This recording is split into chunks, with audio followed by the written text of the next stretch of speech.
बिहार प्रदेश की एक तल्ख हकीकत है।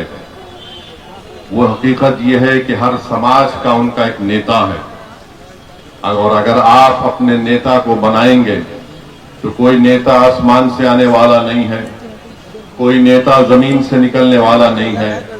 आप ही के दरमियान से आपको अपनी लीडरशिप को बनाना है। यकीनन मैं आपसे इस बात आपके दरमियान में खड़े होकर इस बात का इकरार करता हूं कि 5 साल पहले हम तमाम ने बड़ी मेहनतें की, काविशें की, कुर्बानियां दी और हमको कामयाबी मिली। 5 विधायक हमारे कामयाब हुए।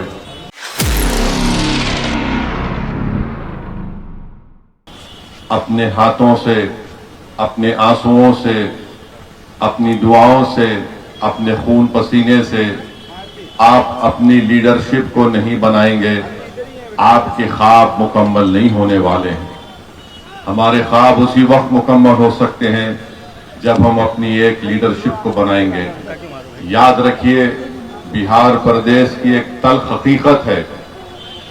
वो हकीकत ये है कि हर समाज का उनका एक नेता है, और अगर आप अपने नेता को बनाएंगे तो कोई नेता आसमान से आने वाला नहीं है, कोई नेता जमीन से निकलने वाला नहीं है।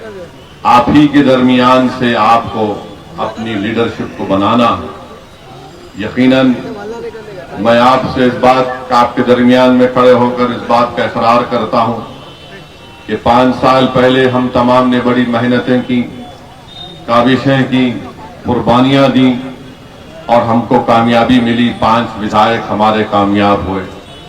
मगर बड़े अफसोस की बात है कि 4 उसमें से गद्दार निकले। अपना ईमान और अपना ज़मीर बेचकर वो सीमांचल की सरजमीन पर बसने वाले गयूर अवाम के पीठ पे खंजर घोंपा।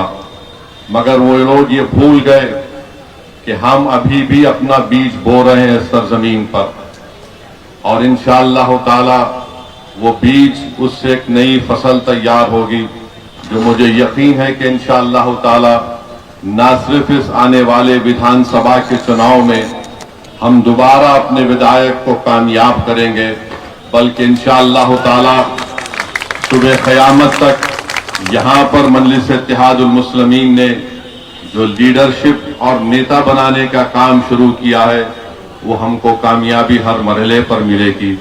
तो मेरी आपसे गुजारिश है कि आप इस इंसाफ यात्रा का हिस्सा आप जो बने हैं, 4 दिन का हमारा प्रोग्राम है। सीमांचल के मुख्तलिफ जिले में हम जा रहे हैं। मुख्तलिफ विधानसभा में जाकर हम अपनी बात को रख रहे हैं, ताकि आने वाले विधानसभा के चुनाव में हम पहले से ज्यादा ताकत से इस चुनाव में मुकाबला करेंगे।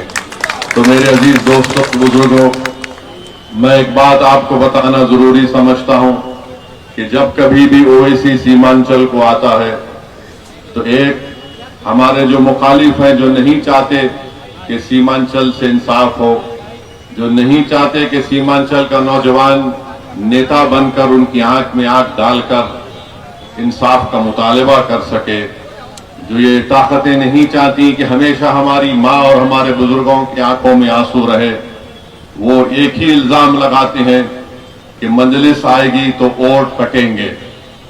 मैं आपसे पूछना चाह रहा हूं, और आप इस सच्चाई को जानते भी हैं, कि बीजेपी कई मर्तबा कामयाब हो गई।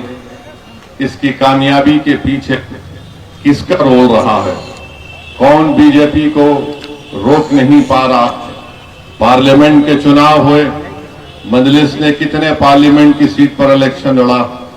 आखिर कैसे तीसरी मर्तबा नरेंद्र मोदी इस देश के प्रधानमंत्री बन गए? जब मैं सवाल पूछता हूं तो इस सवाल का जवाब कोई नहीं दे पाता है। चलिए, अब हमने अख्तरुल ईमान साहब ने राजद के जिम्मेदारों को, जनाब लालू प्रसाद यादव को 2 खत लिखकर कहा कि आइए हम आपसे अलायंस करने के लिए तैयार हैं।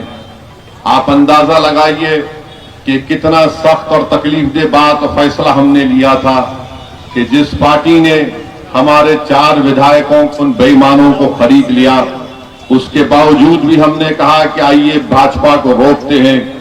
एक नहीं दो दो खत अख्तर उल ईमान साहब ने लिखे।